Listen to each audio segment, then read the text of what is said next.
এটি নিউজ দেখছেন। প্রিয় দর্শক, আপনাদের সবাইকে আমন্ত্রণ জানাচ্ছি হ্যাপেনিং পয়েন্টে, powered by Kazi and Kazi টি। আপনাদের সঙ্গে রয়েছি আমি মুনি ইউসুফ।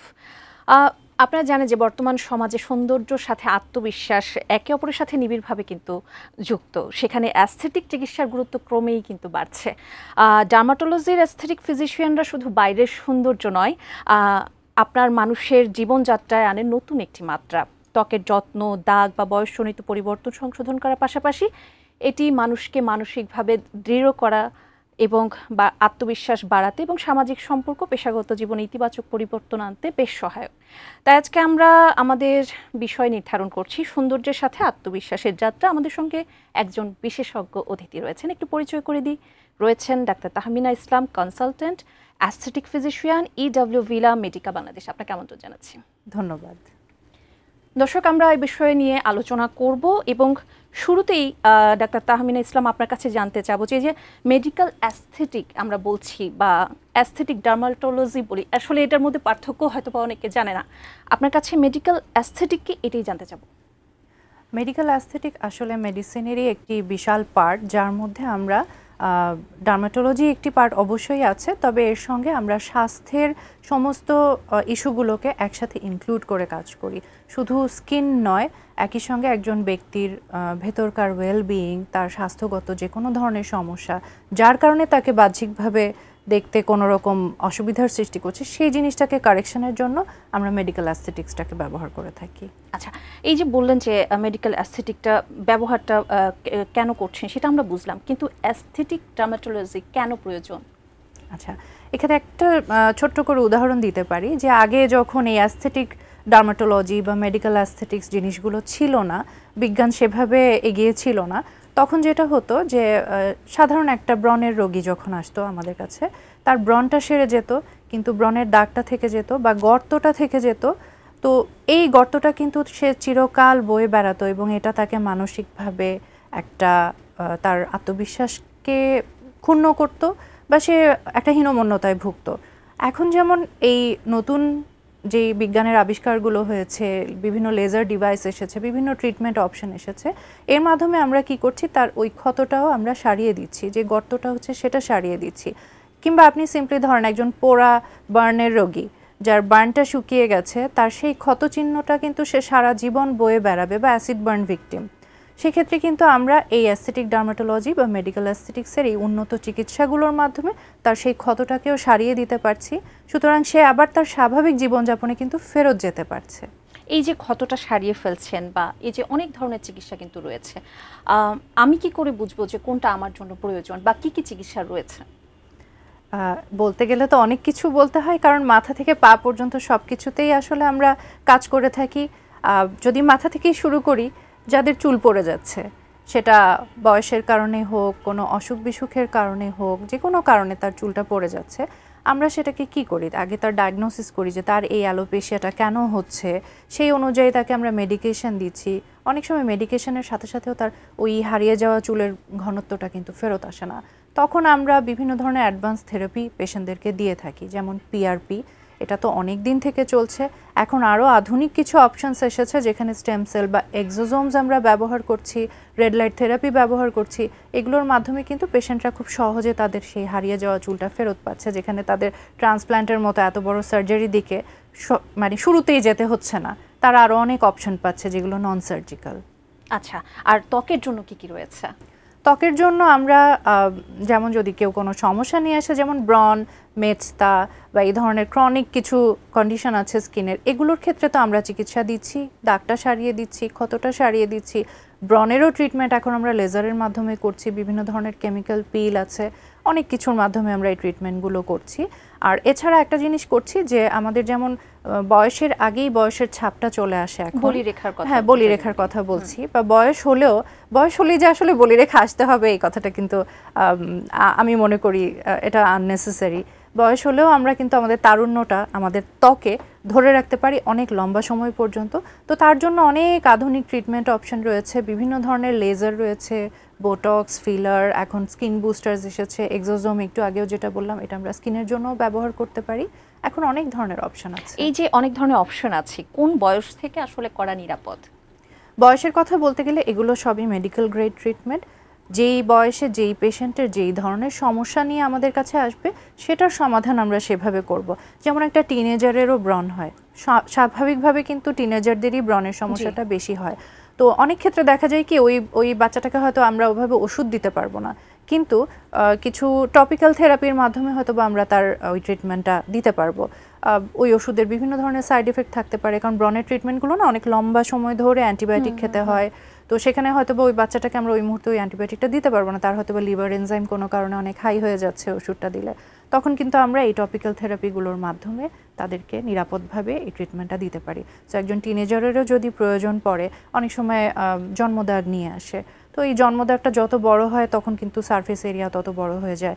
ও ক্ষেত্রে আমরা বলি যে ছোট থাকতেই একজন টিনেজ বয়স থেকেও কিন্তু আমরা এই জন্মদাগের ট্রিটমেন্টগুলো করতে পারি।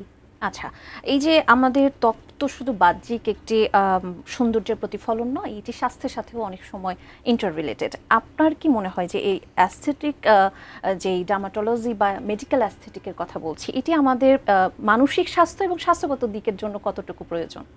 দেখেন, ত্বককে বলা হয় আমাদের শরীরের সবচাইতে বড় অর্গান, এটিও কিন্তু একটি অর্গান।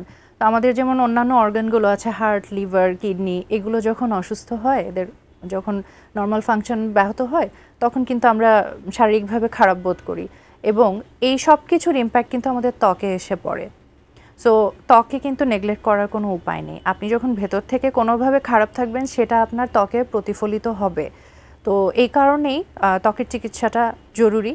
যখন এর ধরনের কোনো সমস্যা নিয়ে রোগী আমাদের কাছে আসে, আমরা কিন্তু সবসময় অনেক ইনভেস্টিগেশন করি, ব্লাড টেস্ট করি বা এক্সরে, আলট্রাসোনোগ্রাম, অনেক কিছুই করা হয়। তো অনেক সময় রোগীরা অবাক হয় যে আসলাম স্কিনের চিকিৎসা নিতে, ডাক্তার কেন এত টেস্ট দিচ্ছে।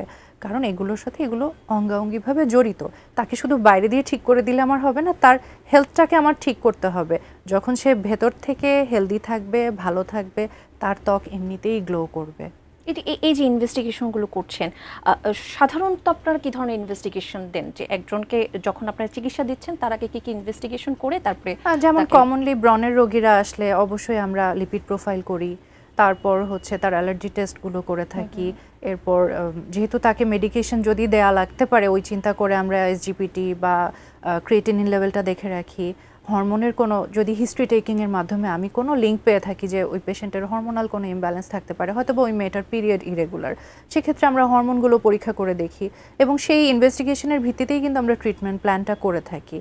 সো যেন রোগী একটা লং টার্ম সাস্টেনেবল রেজাল্ট পান এবং প্রপার একটি চিকিৎসা তারা পান। এই বিষয় নিয়ে আরেকটু আলোচনা করব। একটি বিরতি নেবার সময় হয়ে গেল। দর্শক, একটি বিরতি নিয়ে ফিরে আসছি, একটু পর সঙ্গে থাকুন।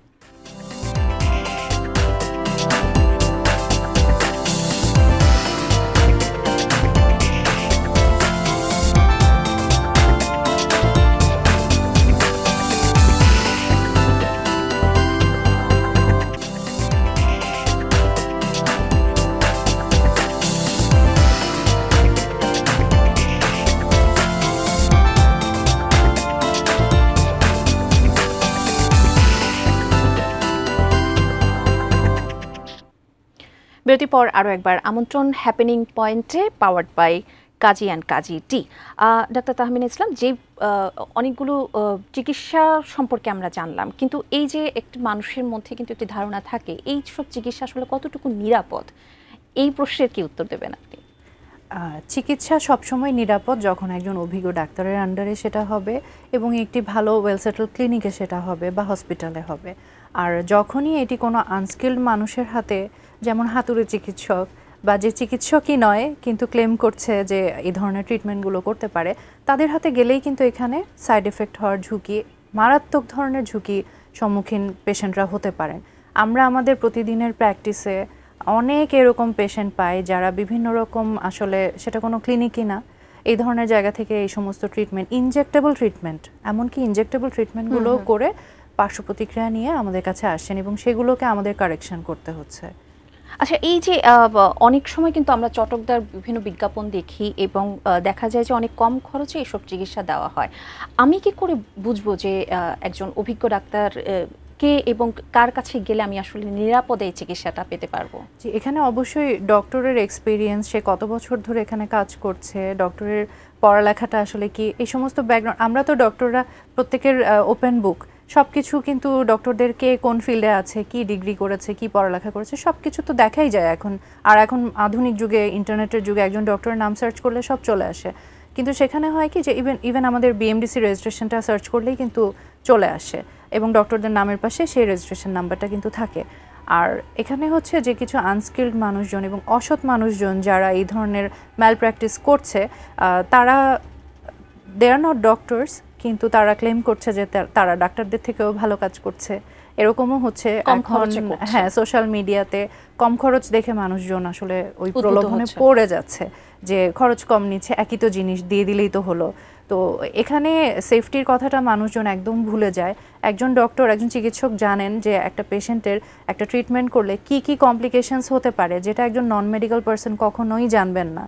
তারা শুধু হয়তো বা ইন্টারনেট দেখে, ইউটিউব দেখে বা গুগল করে ওই ফর্মুলাটা জেনে তারা পেশেন্টদেরকে সেটা দিয়ে দিচ্ছে, ক্লায়েন্টদেরকে দিয়ে দিচ্ছে।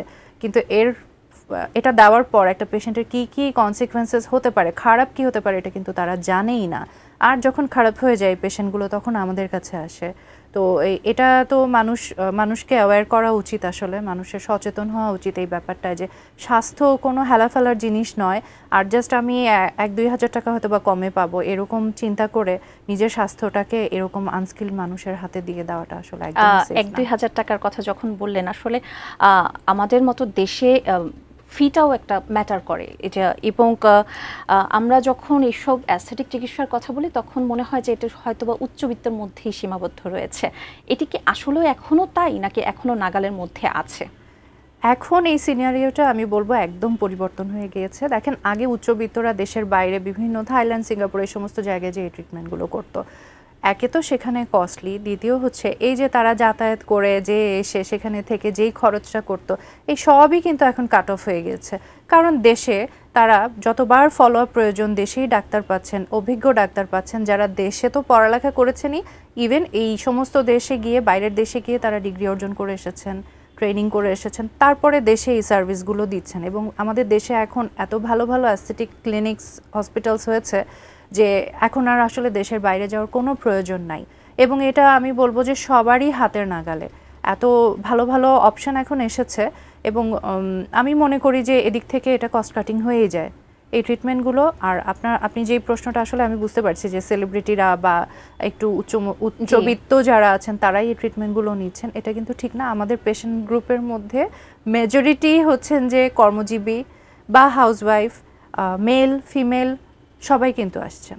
আচ্ছা, এই যে আমরা ত্বকের তারুণ্য ধরে রাখার জন্য কিন্তু বলছি, অনেকে একটি ধারণা নিয়ে থাকে যেটি হয়তো বা সৌন্দর্যের জন্যই হয়তো বা আমরা করি, এটি তো আমাদের আত্মবিশ্বাস বাড়াতেও কাজ করে। এই যে বিভিন্ন থেরাপিগুলো নেওয়া হচ্ছে বা বিভিন্ন চিকিৎসাগুলো নেওয়া হচ্ছে, এটি কতটুকু সাস্টেনেবল? আপনি প্রথমে বলেছিলেন, আরেকটু জিজ্ঞেস করব কারণ অনেকগুলো সেশন নিতে হয়, একটু বিস্তারিত যদি একটু বলেন আমাদের। জি অবশ্যই। এখন হচ্ছে যে ধরেন আমার কাছে কোনো একটা পেশেন্ট আসলো তার মেস্তার সমস্যা নিয়ে, এটা সবচেয়ে কমন, তাই আমি এটাই তুললাম। মেস্তার পেশেন্ট আসলো, এখন আমি যেটা বললাম যে আমরা প্রথমেই কিছু ইনভেস্টিগেশন করি তার এই মেস্তাটা আসলে কেন হচ্ছে। অনেক সময় প্রেগনেন্সির সময় মেস্তা হয়, অনেকের লিভারে যদি ফ্যাটি লিভার থাকে সেক্ষেত্রে এক ধরনের পিগমেন্টেশন তাদের বডিতে আসে, ইনসুলিন রেজিস্ট্যান্স হলেও বডিতে আসে। সো আমরা ব্লাড টেস্টের মাধ্যমে আগে কিন্তু দেখে নিই যে আসলে কেন তার এই দাগটা হচ্ছে, না কি শুধুই জেনেটিক, মা খালাদের ছিল সেখান থেকেই তার এসেছে। জেনেটিক হলেও কিন্তু আসলে ওই হরমোনাল একটা প্যাটার্ন চলেই আসে, সেটাও তো আসলে runs in the family. So ওইভাবে আমরা আগে এটাকে ফাইন্ড আউট করি তার কজটা। অনেক সময় দেখা যায় যে পেশেন্টরা কিছু ড্রাগ নিচ্ছে হয়তো বা অন্য কোনো কারণে, কোনো অ্যান্টিসাইকোটিক ড্রাগ নিচ্ছে, সেটার কারণে তার আসলে এই পিগমেন্টেশনটা এসেছে। তো এই কজগুলো যখন আমরা ফাইন্ড আউট করে নিই এবং তারপরে যখন ট্রিটমেন্টটা দিই, সেটা কিন্তু বেশি কার্যকরী হয়। কারণ যে কারণে তার এই সমস্যাটা হচ্ছে, এই পিগমেন্টেশনটা হচ্ছে, সেটা কিন্তু আমরা সেই কারণটাকে আমরা আগে সরিয়ে নিচ্ছি, সেটাকে ঠিক করে দিচ্ছি, তখন তাহলে এটা অবশ্যই একটা লং টার্ম রেজাল্ট তাকে দিবে। মেস্তার ক্ষেত্রে বেশিরভাগ ক্ষেত্রে দেখা যায় যে কয়েক বছরের মধ্যে দাগটা আবার ফেরত আসে অনেক ক্ষেত্রে। এটার জন্য আসলে মাল্টিফ্যাক্টর কাজ করে। অতিরিক্ত রোদে গেলে এটা হতে পারে, মহিলাদের অতিরিক্ত রান্নায় চুলার কাছে থাকলে এই দাগটা হতে পারে, আবার হরমোনাল শিফট যে কোনো সময় হতেই পারে, তখনও আসলে এই জিনিসটা হয়। সো এই শারীরিক ভালো থাকার সাথে স্কিনের অনেক কিছু বললাম, তো সব কিছুই স্কিনের সাথে রিলেটেড। কারো যদি গাট আনহেলদি থাকে ওই ক্ষেত্রে দেখা যায় তার ক্রনিক কিছু স্কিন ডিজিজ, সোরিয়াসিস, এক্সিমা এই ধরনের ইস্যুসগুলো দেখা দেয়। তো আমরা যদি তার শুধু ওই বাইরে থেকে মলম লাগাতে দেই তাহলে কিন্তু এটা তার ভালো হবে না, তার ওই গাটকেও ঠিক করতে হবে। তাহলে সেক্ষেত্রে আপনার লাইফস্টাইল মডিফিকেশনের দিকেও কিন্তু আপনারা অবশ্যই লাইফস্টাইল মডিফিকেশন করতে হয়। আমরা রোগীদেরকে সবসময় বলি যে ইভেন প্রপার টাইমে ঘুমাতেও হবে। আচ্ছা, ঘুম ঠিক নাই তো কিছু ঠিক নাই। আর এই যে আমরা তো চিকিৎসার কথা জানলাম, ত্বকের ভালো রাখার জন্য আপনি একজন অ্যাস্থেটিক ফিজিশিয়ান হিসেবে কি কি পরামর্শ দেবেন? ত্বক ভালো রাখার জন্য অবশ্যই স্বাস্থ্যকে আগে ভালো রাখতে হবে। স্বাস্থ্যই সকল সুখের মূল। স্বাস্থ্য যদি ভালো থাকে ত্বক এমনিতেই গ্লো করবে, ভালো থাকবে এবং বয়সের ছাপ কম আসবে। এবং স্বাস্থ্য ভালো রাখার জন্য অবশ্যই 1 নম্বরে আসে লাইফস্টাইল মডিফিকেশন, সঠিক সময়ে ঘুমানো। এখন আমাদের আরবান লাইফস্টাইলে, শহুরে জীবনে, ইভেন গ্রামেও আমি এখন দেখছি এটা যে সবাই রাত জেগে ফোন ইউজ করে বা এসবে অ্যাডিক্টেড হয়ে আছে। এটা কিন্তু মারাত্মক প্রভাব ফেলছে। শুধু ত্বকের ক্ষেত্রে আমি বলছি না, এটা স্বাস্থ্যের জন্য মারাত্মক প্রভাব ফেলছে। অনেকে এটা একদম অ্যাডিকশনের পর্যায়ে নিয়ে চলে গিয়েছে। এই ক্ষেত্রে কিন্তু তাদের স্বাস্থ্য ঝুঁকি অনেক বেড়ে যায়, তাদের হার্টের রিস্ক অনেক বেড়ে যায়, তাদের লিভার ড্যামেজ হয় খুব দ্রুত, মেটাবলিজম স্লো হয়ে যায়। সো ঘুম খুবই ইম্পর্টেন্ট। সঠিক খাদ্যাভ্যাস, এখন আমাদের চারিদিকে যা খাই সব কিছুতে ভেজাল।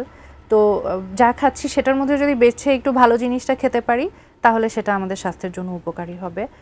ঠিকমতো পানি খাওয়া এবং মিনিমাল একটু হাঁটা চলা বা ফিজিক্যাল ওয়ার্কআউটের মধ্যে থাকা, এই জিনিসটা অবশ্যই মেনটেন করতে হবে। আর ত্বকের স্বাস্থ্য ভালো রাখতে গেলে মনটাকেও পরিষ্কার রাখতে হবে। সবকিছু ভালো থাকলে সুন্দর ত্বক এনজয় করতে পারবে। একদম অসম্ভব ভালো কথা বললেন আপনি, এবং আপনাকে অসংখ্য ধন্যবাদ আমাদের অনুষ্ঠানে আসবার জন্য। দর্শক, আজকের মতো এখানেই শেষ করছি আমাদের happening point, powered by Kazi and Kazi tea. সঙ্গে থাকুন, ভালো থাকুন, ইটি নিউজের সঙ্গে থাকুন।